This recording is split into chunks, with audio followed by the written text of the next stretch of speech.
भोलेनाथ से निराला गौरीनाथ से निराला कोई और नहीं हो। भोलेनाथ से निराला गौरीनाथ से निराला कोई और नहीं। को बिगड़ बनाने वाला कोई और नहीं। भोलेनाथ से निराला गौरीनाथ से निराला कोई और नहीं। भोलेनाथ से निराला गौरीनाथ से निराला कोई और नहीं। उनका डमरू डम डम बोले अगमन करके भेद खोले। उनका डमरू डम डम बोले अगमन करके भेद खोले। ऐसा सबका कारत वाला कोई और नहीं। भोलेनाथ से निराला गौरीनाथ से निराला कोई और नहीं। भोलेनाथ से निराला गौरीनाथ से निराला कोई और नहीं।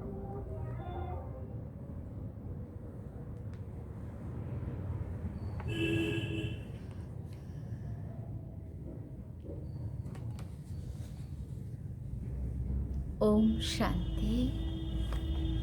बाबा गुड मॉर्निंग। आज बाबा के 4 दिसंबर 2023 के महावाक्य हैं। बाबा ने सार में कहा, मीठे बच्चे, सतगुरु का सहज वशीकरण मंत्र तुम्हें मिला हुआ है कि चुप रहकर मामेकम याद करो। यही माया को अधीन करने का महामंत्र है। यही माया को अधीन करने का महामंत्र है। कौन सा मंत्र मिला हुआ है? सतगुरु का सहज वशीकरण मंत्र तुम्हें मिला हुआ है कि चुप रहकर माँ में कम याद करो। बाबा ने प्रश्न पूछा, शिव बाबा ही सबसे भोला ग्राहक है, कैसे? तो बाबा ने उत्तर में कहा, बाबा कहते, बच्चे, तुम्हारे पास देह सहित जो भी पुराना कचरा है वो मैं लेता हूँ, सो भी तब जब तुम मरने पर हो। टाइम कितना बच गया? तुम्हारे सफ़ेद कपड़े भी मरने की निशानी है। तुम अभी बाप पर बलि चढ़ते हो। बाप फिर 21 जन्मों के लिए तुम्हें माला माल कर देते हैं। भक्ति मार्ग में भी बाप सबकी मनोकामनाएं पूर्ण करते हैं। ज्ञान मार्ग में भी सृष्टि के आदि मध्य अंत का ज्ञान दे त्रिकालदर्शी बनाते हैं। गीत सुना भोलेनाथ से निराला कोई और नहीं है। ओम शांति। बच्चे भोलेनाथ के सन्मुख बैठे हुए हैं। व्यापारी लोग कहते हैं, ऐसा कोई मत का मुरा माना कम बुद्धि वाला भोला हो जो 1000-2000 का माल लेकर हमको खूब धन देकर जाए। हे भगवान, हमको ऐसा ग्राहक मिलाओ। अब भोलानाथ बाप आकर बच्चों को आदि मध्य अंत का राज सुनाकर समझाकर त्रिकालदर्शी बना रहे हैं। मेरे जैसा ग्राहक तुमको कभी मिल नहीं सकता। तुम उनको अर्पण करते हो। भक्ति मार्ग में बहुत महिमा करते हो। भोलानाथ की महिमा होती है तो मात पिता हम बालक तेरे, वो आकर राजयोग सिखलाते हैं, राजाई देते हैं। बाप को कहते हैं, ये जो पुराना कचरा है वो हम आपके ऊपर बलि चढ़ाते हैं। आप हमको 21 जन्मों के लिए माला माल करते हो। शराफ होते हैं ना, मट्टा सट्टा करते हैं, कमीशन लेते हैं। ये भी कहते हैं, कचरा जो भी है देह सहित वो सब तुम्हारा लेता हूँ जब तुम मरने पर हो। यहाँ तुम ब्रह्मा कुमारियों के कपड़े भी सफ़ेद हैं, बाबा कहते हैं, जैसे कि तुम मरे पड़े हो। लोग मरने के बाद उड़ाते हैं ना सफ़ेद। बाबा कहते तुमने तो पहले ही सफ़ेद पहना है, तो तुम जीते जी मरे हो।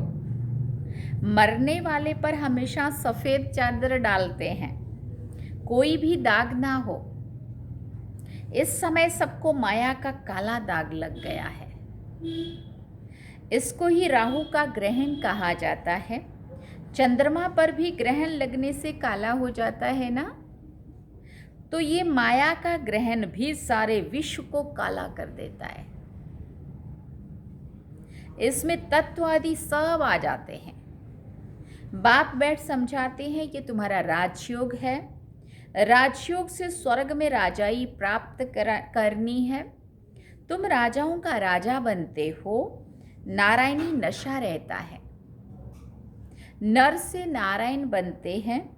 लक्ष्मी नारायण का राज्य होता ही है सतयुग में, तो ज़रूर मुझे अंत में आना पड़े। ये समय है भक्ति मार्ग का। भक्ति मार्ग में दर दर माथा टेकते धक्का खाते रहते हैं।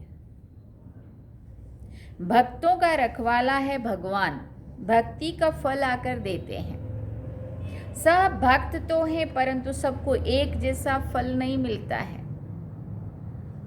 कोई को साक्षात्कार होता है, कोई को पुत्र मिलता है अल्प काल के लिए। किस्म किस्म की मनोकामनाएं पूरी करता हूँ। दुनिया में ये किसी को भी पता नहीं है कि भगवान आया हुआ है राजयोग सिखलाने। समझते हैं वो द्वापर में आया तब राजयोग सिखाया होगा। फिर वहां नर से नारायण कैसे बनेंगे? नारायण को दिखाया सतयुग में, कृष्ण को ले गए द्वापर में, और द्वापर में गीता ज्ञान सुनाया, फिर नारायण बने। तो फिर कहाँ द्वापर, कहाँ सतयुग, है ना। बाबा कहते अभी ही बाप तुम्हें राजयोग सिखलाकर राजाओं का राजा बनाते हैं। यहाँ तो तुम्हें सिर्फ चुप रहना है, मन मना भव। यही सतगुरु का सहज वशीकरण मंत्र है। इस मंत्र में बहुत आमदनी है। ये माया को अपने अधीन करने का मंत्र है। माया चीत जगत जीत, भक्ति मार्ग वालों का है मन जीते जगत जीत। इसके लिए वो हठ योग आदि करते हैं, सो भी जगत जीत बनने के लिए नहीं करते हैं,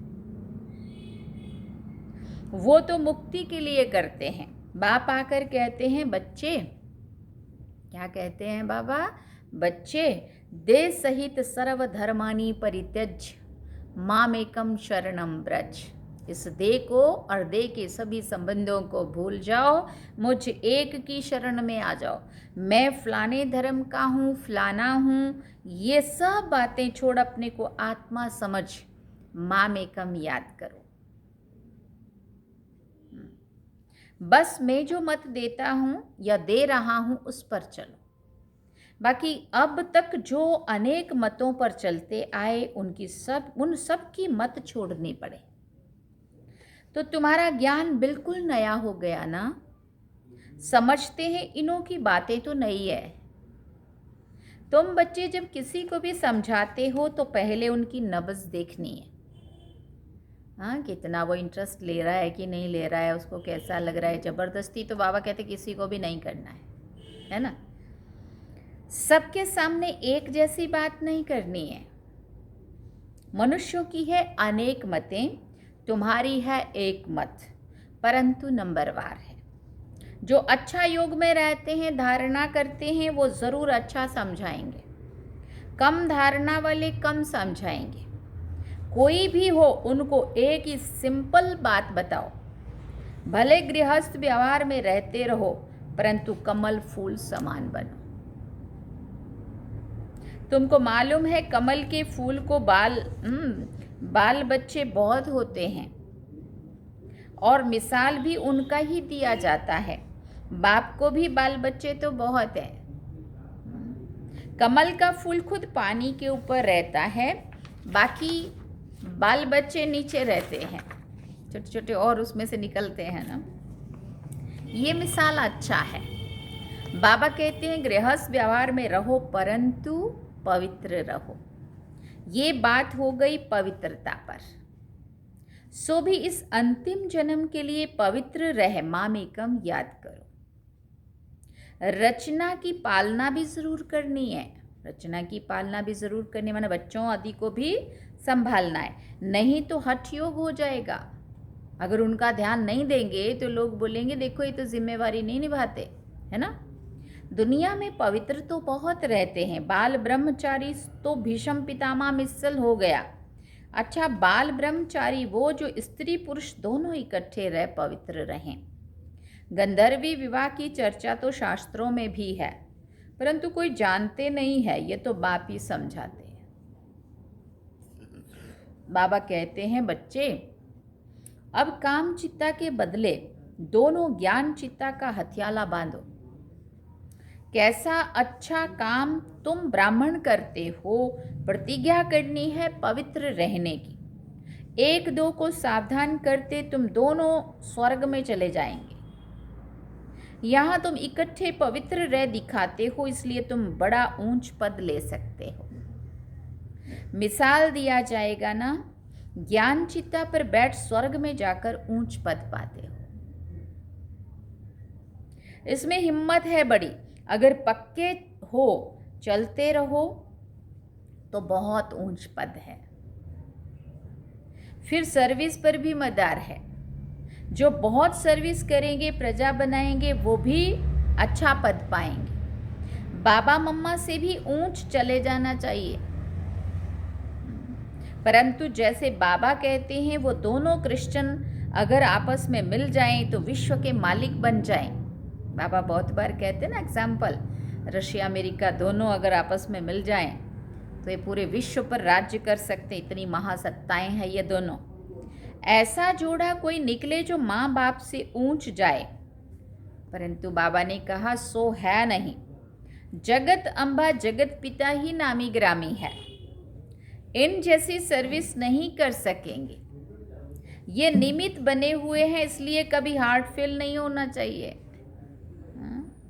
अच्छा, मम्मा बाबा जैसा नहीं तो सेकंड नंबर तो बन सकते हो ना। सर्विस पर मददार है, प्रजा और वारिस बनाने हैं तो ये अपनी नई बातें हैं, ये अपनी है नई बातें। दुनिया रचने के लिए ज़रूर बाप को आना पड़े, वही रचयिता है। वो तो कह देते हैं परमात्मा नाम रूप से न्यारा है, परंतु ऐसा नहीं है।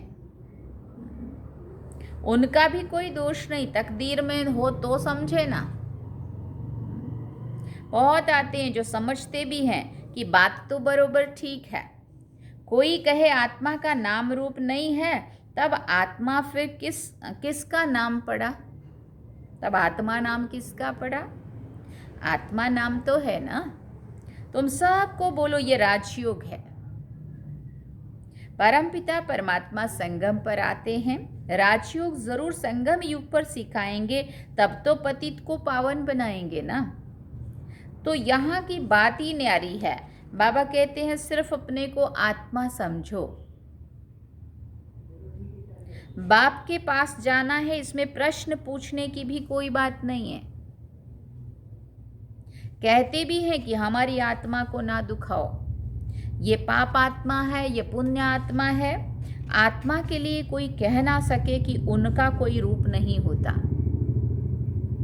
विवेकानंद जी जब रामकृष्ण के सामने बैठा तो उनको साक्षात्कार हुआ, देखा कि लाइट आई जो मेरे में प्रवेश हो गई, ऐसे कुछ बात बताते हैं। तुम बोलो हमारा है राजयोग, इसमें देह सहित देह के सभी मित्र संबंधियों आदि को भूलना पड़ता है। हम आत्मा उनके बच्चे हैं, आपस में ब्रदरहुड है। अगर सभी फादर हो जाते तो फिर फादर ही फादर को प्रार्थना करते।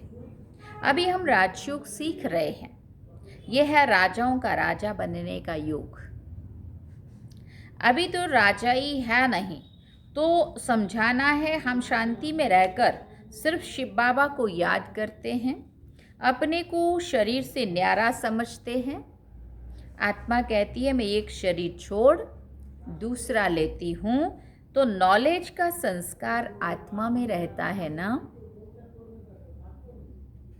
अच्छा व बुरा संस्कार आत्मा में ही है, आत्मा निर्लेप नहीं है।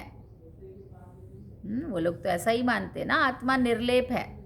परंतु बाबा ने कहा ये आत्मा निर्लेप नहीं है। आत्मा इस तन में रह कर के जो करती है वो सारा लेप शेप आत्मा में ही लगता है ना।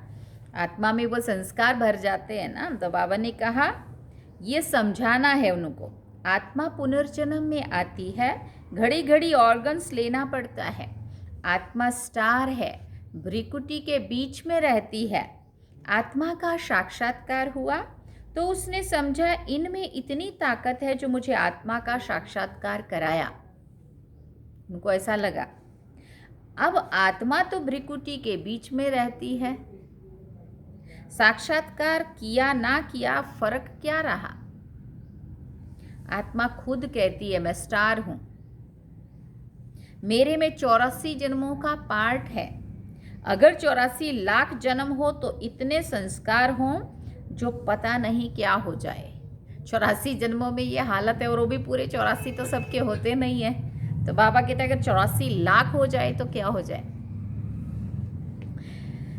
84 जन्म मान सकते हैं, 84 लाख तो मान ना सके। अभी हम पावन बन रहे हैं। बाबा ने हमें नर से नारायण बनने के लिए पवित्र बनाया है। ये बहुत अच्छा नशा चाहिए। तुम्हें कोई से भी डिबेट करने की दरकार नहीं है, कोई से भी बहस नहीं करनी है, डिबेट नहीं करनी है। देह सहित देह के सब धर्म त्याग अपने को आत्मा अशरीरी समझना है।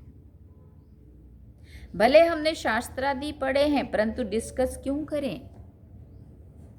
क्योंकि बहस करने से कोई हल नहीं निकलता। अगर उनको समझना ही नहीं है, मानना ही नहीं है, तो फिर तुम चाहे जितना मर्जी उनको बोलो। और जो समझने वाले हैं उनको एक बारी कहने से तुरंत निश्चय भी होगा, समझ में भी आएगा। जबकि बाप ने कहा है माम एकम याद करो, और दूसरा फरमान है गृहस्थ व्यवहार में कमल फूल समान पवित्र रहो। योग अग्नि से ही पाप नाश होंगे। भगवान उवाच, भगवान भी परम आत्मा है, उनको भी स्टार कहेंगे। बहुत पॉइंट्स है, एक समय नहीं निकल सकती। आसामी देखकर युक्ति से उठाना है। बोलो हम भी शास्त्र पढ़ते हैं, परंतु बाप का फरमान है कि सभी को भूल मामेकम याद करो। वो है निराकार। आत्मा को तो सब मानेंगे, विवेकानंद वाले भी मानेंगे। आत्मा को बहुत लोग हैं जो मानते हैं। आत्मा तो सभी में है, जरूर उनका बाप होगा ना, जिसको परम पिता परमात्मा कहते हैं। ये सब पॉइंट्स हैं। ये सिमरन करने से सदैव पॉइंट्स मिलती रहेंगी, स्टीमर भरता रहेगा। ये भी जैसे अविनाशी ज्ञान रत्नों का वखर मना सामग्री भरता है। फिर बाबा ने कहा पॉइंट्स नोट कर फिर रिवाइज कर। क्या करना है? पॉइंट्स नोट करो और फिर रिवाइज करो। यह है रत्न, इनको धारण करने और लिखने का शौक चाहिए। अच्छी तरह से सबको समझाना है। आत्मा तो सभी में है, उनका नाम रूप नहीं है। ऐसे तो कह नहीं सकेंगी आत्मा का रूप है तो परमात्मा का क्यों नहीं है। उनको कहा ही जाता है परम पिता परमात्मा, परम धाम में रहने वाला। कितना बच्चों को समझाया जाता है। तो अब सर्विस करके दिखाओ। बाबा तो सर्विस कर इनाम देते हैं, कितना श्रृंगार कराते हैं ज्ञान रत्नों का। हम यहाँ के पदमपति नहीं बनना चाहते हैं। हमको तो चाहिए विश्व की बादशाही, जो जन्म जन्मांतर के लिए मिलेगी। हाँ, अभी का पदमपति भी अगर बन गए और अभी शरीर छूटा तो वो तो यहाँ रहा, लेके तो नहीं जाएंगे, है ना। और ये जो कमाई इसके द्वारा हो रही है, ये जन्म जन्मांतर के लिए हो रही है। इसलिए बाबा कहते हम यहाँ के पदमपति नहीं बनना चाहते, हमको तो विश्व की बादशाही चाहिए। अच्छा, मीठे मीठे सिकिल दे बच्चों प्रति माता पिता बाप दादा का याद प्यार और गुड मॉर्निंग। रूहानी बाप की रूहानी बच्चों को नमस्ते। हम रूहानी बच्चों की रूहानी माता पिता बाप दादा को दिल व जान सिकवा प्रेम से याद प्यार गुड मॉर्निंग नमस्ते थैंक यू बाबा शुक्रिया बाबा। तो ये थे बाबा के महावाक्य। धारणा के लिए मुख्य सार है, पहला पॉइंट, ज्ञान रत्न जो मिलते हैं उन पर विचार सागर मंथन कर स्वयं में धारण करना है। ज्ञान रत्नों से सदा भरपूर रहना है। ज्ञान रत्नों से सदा भरपूर रहना है। दूसरा पॉइंट, अपने नारायणी नशे में रहना है। वाहियात बातें किसी से भी नहीं करनी है। अशरीरी बनने का अभ्यास करना है। वरदान में बाबा ने कहा, दुआ और दवा द्वारा तन मन की बीमारी से मुक्त रहने वाले सदा संतुष्ट आत्मा भव। दुआ और दवा द्वारा तन मन की बीमारी से मुक्त रहने वाले सदा संतुष्ट आत्मा भव। कभी शरीर बीमार भी हो तो शरीर की बीमारी से मन डिस्टर्ब ना हो। ये बहुत बड़ी बात है। शरीर तो अभी कलयुगी है, तो इसमें कुछ ना कुछ तो रहेगा, और जन्म जन्मांतर का हिसाब भी तो है ना जो चुकतू करना है अभी लास्ट में। तो बाबा ने कहा शरीर को भले कुछ भी होता रहे, परंतु मन डिस्टर्ब ना हो। मन की जो स्थिति है वो हलचल में ना आए। सदैव खुशी में नाचते रहो तो शरीर भी ठीक हो जाएगा। मन की खुशी से शरीर को चलाओ तो दोनों एक्सरसाइज हो जाएंगी। खुशी है दुआ और एक्सरसाइज है दवाई। तो दुआ और दवा दोनों से तन मन की बीमारी से मुक्त हो जाएंगे। खुशी से दर्द भी भूल जाएगा। सदा तन मन से संतुष्ट रहना है, तो ज्यादा सोचो नहीं। अधिक सोचने से टाइम वेस्ट होता है और खुशी गायब हो जाती है। टाइम भी वेस्ट हो रहा है, खुशी भी गायब हो गई और स्थिति भी हलचल में आ गई, सेवा भी नहीं कर पाएंगे। बाबा कहते इसलिए अधिक सोचने से टाइम वेस्ट होता है और खुशी भी गायब हो जाती है। स्लोगन में बाबा ने कहा, विस्तार में भी सार को देखने का अभ्यास करो तो स्थिति सदा एक रस रहेगी। विस्तार में भी सार को देखने का अभ्यास करो तो स्थिति सदा एक रस रहेगी। चा ओम शांति। मातेश्वरी जी के भी हैं मधुर महावाक्य जो हम थोड़े से हैं सुनेंगे। मम्मा कहती है, परमात्मा की सद्गति करने की गत मत परमात्मा ही जानता है। मम्मा कहती तुम्हारी गतमत तुम ही जानो। अब ये महिमा किसकी यादगार में गाते हैं? क्योंकि परमात्मा की सद्गति करने की जो मत है वो परमात्मा ही जानता है। तेरी गतमत तू ही जान। तो बाबा ने कहा मैं तो जानता ही हूँ, लेकिन मैं आकर के तुम्हें भी अपनी वो मत देता हूँ जिससे तुम्हारी भी गति सद्गति होती है। मनुष्य नहीं जान सकता। मनुष्य की सिर्फ ये इच्छा रहती है कि हमको सदा के लिए सुख चाहिए, मगर वो सुख मिले कैसे? जब तक मनुष्य अपने 5 विकारों को भस्म कर कर्म अकर्म नहीं बनाए, तब तक वो सुख मिल नहीं सकता है। क्योंकि कर्म अकर्म विकर्म की गति बहुत गहन है, जिसको सिवाय परमात्मा के और कोई मनुष्य आत्मा उसकी गति को जान नहीं सकता है। अब जब तक परमात्मा ने वो गति नहीं सुनाई है, तब तक मनुष्यों को जीवन मुक्ति प्राप्त नहीं हो सकती है।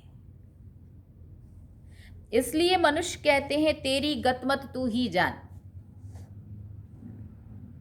इनकी सद्गति करने की जो मत है वो परमात्मा के पास है।